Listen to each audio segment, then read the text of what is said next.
So you're going to buy a condo, whether it's your first or your fourth, there are questions that you need to ask to make sure that the purchase is right for you. What are the 5 questions that you need to ask before buying a condo? That's what we're talking about today, and we're starting right now. I'm Sherry Ann Green with Coldwell Banker. Welcome to my YouTube channel that guides home sellers and home buyers in Washington, D.C. and Northern Virginia. So you're buying a condo, and there are 5 questions I think you've got to ask before you purchase one so that you can make sure it's the right purchase, the right place for you. The first question you want to ask is, are the fees worth it? When you buy into a condo association, a condo building, there is a monthly fee associated with that purchase. It's sometimes called a monthly assessment, not to be confused with a special assessment, which we'll talk about later, so stick around for that. But the first question you want to ask is, are the monthly fees worth it? And that's something you have to examine from the big picture. Now, fees are calculated based on the size of the condo you are purchasing. Usually it's related to the square footage, and it can also be related to the fact if your condo comes with a parking spot or not, because essentially you're gaining more square footage, more ownership in that condo if you have a parking spot. And the fees cover really basic things in almost every condo, and those are trash, sewer, water, maintenance of the exterior of the building, the reserves that help to fund capital projects, if there's a management team in place, landscaping, snow removal. And those are the basic things that most condo fees cover. Now, in a larger building, you'll find that the fee covers more things. Perhaps there's a pool, perhaps there's a gym, maybe there's a community room, maybe you have a front desk staff. All of those other amenities, let's call them, can add to your monthly assessment. It can make it be higher. So one of the things you want to decide on first, before even buying a condo, is what amenities in the condo association are important to you. If you want to swim every day, a pool is something you're going to want to look for. If you've got a pool in your condo, you don't have to go buy a pool membership at another hotel or gym or other place that you could do that kind of workout. If you're never going to use the pool, why would you buy into a condo association that has one? Certainly it could be helpful for resale value down the road, but just remember that fee for that pool is going to be in your monthly assessment every month while you own that condo. Some people like to have a front desk staff, a concierge, a security desk, a front doorman. That is also an expense that adds to a condo fee. With staff comes health care and salary and payroll, and those things add to the bottom line and add to the cost of your monthly fee. If you don't care if there's a front desk, you might want to look for a smaller building. Smaller buildings typically have lower monthly assessments. There's less upkeep for them to have. They're a smaller footprint. Maybe they don't have gardens and grounds. They probably don't have a pool. They probably don't have a gym. They probably don't have a front desk staff. So the thing that you want to start with, even before are the monthly fees worth it, is what size building do I want to buy into? Because that will relate ultimately to the question of what is my monthly fee going to be, and is it worth it to me? The second question you want to ask yourself when buying a condo is, can I afford and will I be agreeable to special assessments? So as I mentioned in the first question, you have a monthly assessment or a monthly fee with a condo that covers those basic items and any amenities that might be in the building. When the condo association needs to do a major project, they may call for every owner to pay a special assessment. Every condo building should be saving funds monthly to put in what is called their reserves fund. The way to think about the reserves is it's the savings account. It's the rainy day fund for the condo. So when there's a larger project that comes along, let's say the building needs a new roof, the board can tap into those reserves and cover that expense. It's not something that was allocated in the yearly, month-to-month budget, but it's something that needs to be done in this calendar year, let's say, and therefore you can take it out of the reserves. Now, sometimes boards don't want to dip into their reserves. Perhaps they've finally gotten them to a number that they are comfortable with, or they're at the limit that they need to be based on their insurance policy. or some other reason. And if they don't want to dip into those reserves, how do they pay for that new roof? It's called a special assessment.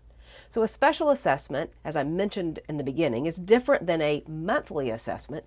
It is a one-time assessment to help cover certain capital expenses, certain projects that need to be done for the condo. Again, it could be something large like a roof or relining the pool or doing tuck pointing on the brickwork on the outside of the building. It's a major expense usually when a special assessment is called, and it is a project that the board doesn't want to pull from the reserves to cover. The special assessment could range from $1,000 to $10,000, depending on the size of your building, the size of the project, and what needs to be done. The board makes these decisions and they get allocated down to every owner. Special assessments are typically paid in two ways. Either one lump sum, so you get a notice that within 3 months you're going to owe this special assessment, or some boards are very cognizant of the fact that owners need to budget for these expenses, so they allow them to pay over several months' time. Either way, what you want to make sure of is, are you going to be financially in a position to pay for such a special assessment if one comes up? And are you going to be agreeable to that expense as well? Looking at the condo documents when you purchase can help you see inside the building. Looking at the reserve study that they have done on the building can help you see what might be coming down the pike.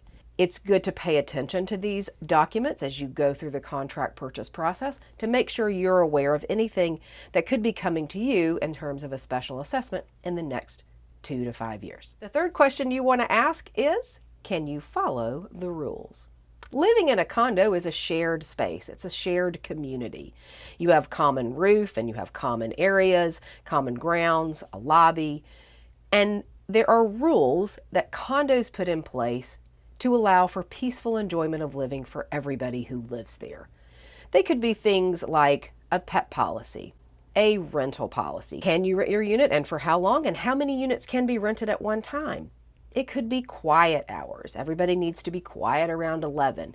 Whatever those rules may be, you want to read them very carefully as you're under contract to buy that condo to make sure that you can live within the rules. There are oftentimes repercussions for people who don't follow the rules, and they usually come in the form of a fine.